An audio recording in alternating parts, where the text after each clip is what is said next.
अस्सलाम वालेकुम वरहमतुल्लाहि वबरकातुहू। नाज़रीन, इस्तक़बाल है फ़िक्र ख़बर स्टूडियो में। मैं रिज़वान अहमद नदवी मुल्क और आलमी अहम और ख़ास खबरों के साथ। तो नाज़रीन, खबरों की तफ़सीलात से क़ब्ल एक नज़र हेडलाइंस पर।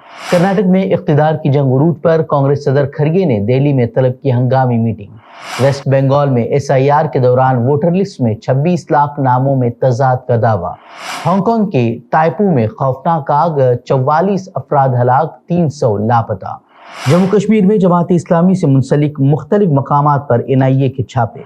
व्हाइट हाउस के करीब फायरिंग, 2 नेशनल गार्ड एहलकार शदीद जख्मी, हमलावर को गिरफ्तार करने का दावा। तो नाज़रीन, बढ़ते हैं खबरों की तफसीलात की तरफ। कर्नाटक कांग्रेस में क़यादत की तब्दीली की बहस फैसला कुन मरहले में दाखिल हो गई है। DK शिव कुमार के हिमायती तकरीबन 10 MLAs दिल्ली में डेरा डाले हुए हैं और उनका मुतालबा है कि सिद्धरमैया की जगह शिव कुमार को वज़ीर आला बनाया जाए। दोनों लीडरों ने इख्तिलाफात की हालांकि तरदीद की है, मगर तनाव वाज़ेह तौर पर बढ़ता जा रहा है।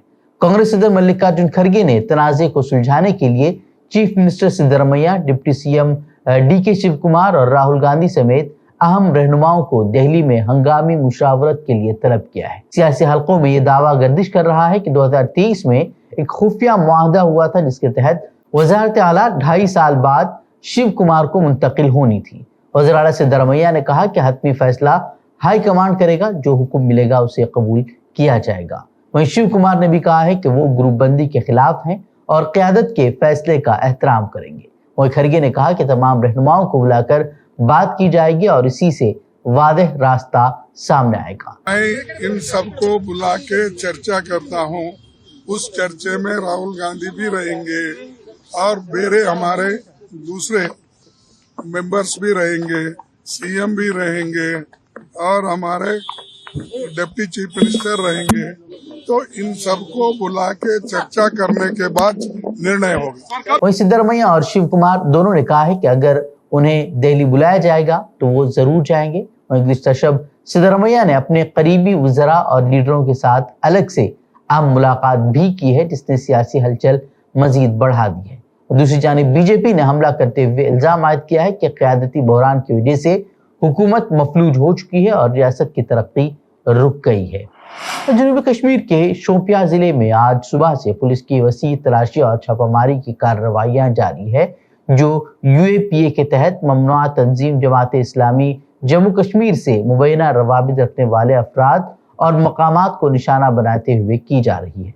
ज़राए के मुताबिक पुलिस टीमों ने इमाम साहब, बट्टागुंड, नौपुरा और उसके समेत कई मुतादिद देहात में एक साथ छापे मारे और घरों समेत मुख्तलिफ मकामात की तफसीली तलाशी ली है।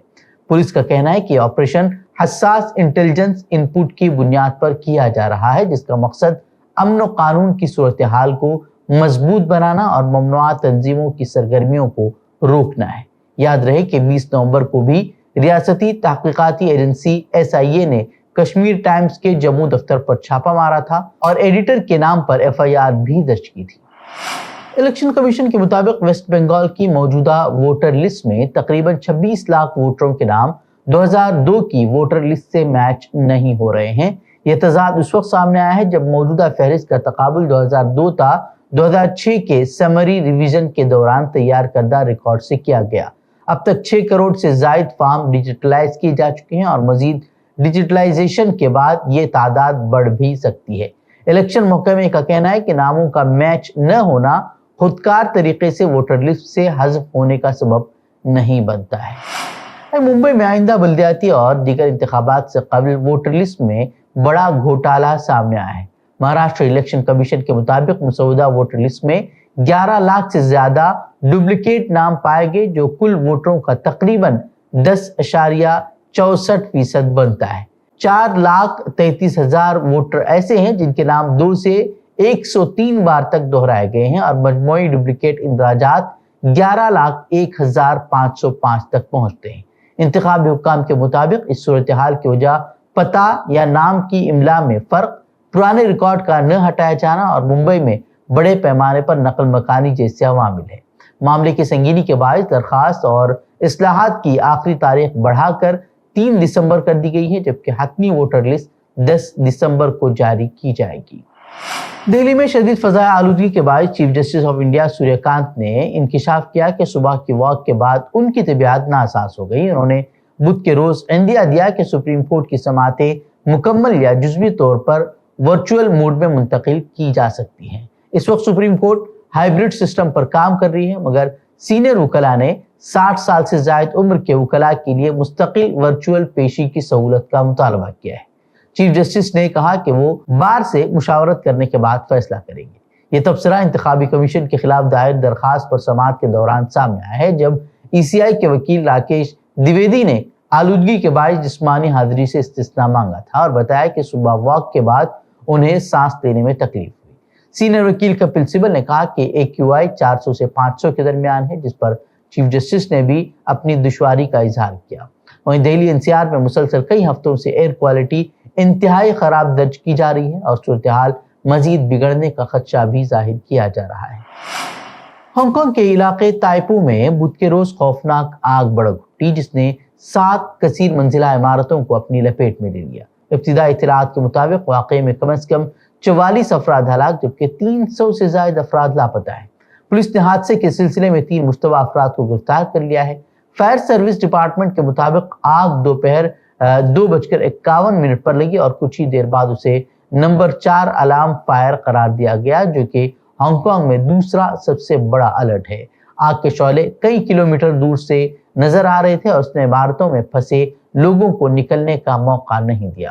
حکام کا کہنا ہے کہ اب تک تقریباً 90% افراد کو محفوظ نکالا گیا ہے، تاہم سینکڑوں اب بھی لاپتہ ہیں۔ تائپو چینی شہر شنجیان کی سرحد کے قریب واقع علاقہ ہے۔ آگ کا آغاز ایک کمپلیکس کے باہر بانس کے مچان سے ہوا اور تیزی سے پھیلتے ہوئے بڑے سانحے میں تبدیل ہو گیا۔ واقعے کے بعد متعدد سڑکیں بند کر دی گئی ہیں اور اسے لیول 5 کی درجہ بندی کر دی گئی ہے، جو کہ سب سے سنگین زمرہ ہے۔ ونچت بہوجن اگاڑی کے سربراہ پرکاش امبیڈکر نے یوم آئین کے موقع پر وزیر اعظم مودی کے خط پر رد عمل دیتے ہوئے کہا کہ آج ملک ایک چوراہے پر کھڑا ہے جہاں سے 2 راستے گزرتے ہیں، ایک تو آئین کا اور دوسرا منووات کا۔ انہوں نے کہا کہ ڈاکٹر بابا صاحب امبیڈکر نے 1953 میں بنارس ہندو یونیورسٹی میں اسی خطرے کی وضاحت کر دی تھی اور آج 75 سال بعد بھی وہی تنازع جاری ہے۔ پرکاش امبیڈکر کے مطابق آئین کے حامی الگ دلیل رکھتے ہیں، جبکہ آئین کی مخالفت کرنے والے مذہب کو ہتھیار بنا کر اپنا ایجنڈا آگے بڑھاتے ہیں۔ انہوں نے وزیر اعظم نریندر مودی اور RSS پر تنقید کرتے ہوئے کہا کہ ایودھیا میں نئے پرچم کی نمائش محض سیاسی پیغام ہے جو کہ تقسیم کی علامت بن سکتا ہے۔ انہوں نے دعویٰ کیا کہ 1950 میں سردار پٹیل نے انہیں ترنگا لہرانے پر مجبور کیا تھا۔ RSS پر حملہ کرتے ہوئے امبیڈکر نے کہا کہ جو تنظیم رجسٹرڈ نہیں مگر چندہ اور ہتھیار جیسی سرگرمیاں خفیہ طور پر انجام دیتی ہے، وہ دہشت گرد تنظیم کے معیار پر پوری اترتی ہے اور یہ اصول RSS پر بھی لاگو ہونا چاہیے۔ انہوں نے یہ بھی کہا کہ جب تک RSS کو رجسٹر نہیں کیا جائے گا، ملک میں تنازع جاری رہے گا اور لوگ مذہب کے نام پر گمراہ ہوتے رہیں گے۔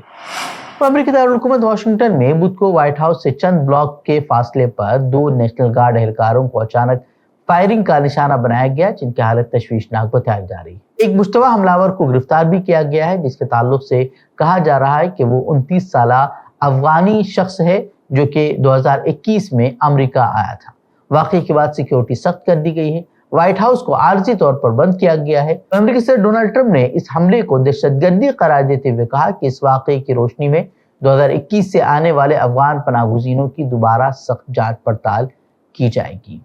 تو ناظرین، خبروں میں اس خبروں کے خلاف ہماری ویب سائٹ www.fikrkhabar.com کی طرف رخ کر سکتے ہیں۔ ویڈیوز کے لیے ہمارے YouTube چینل کو سبسکرائب کریں۔ تو ناظرین، اجازت دیں۔ السلام علیکم ورحمۃ اللہ وبرکاتہ۔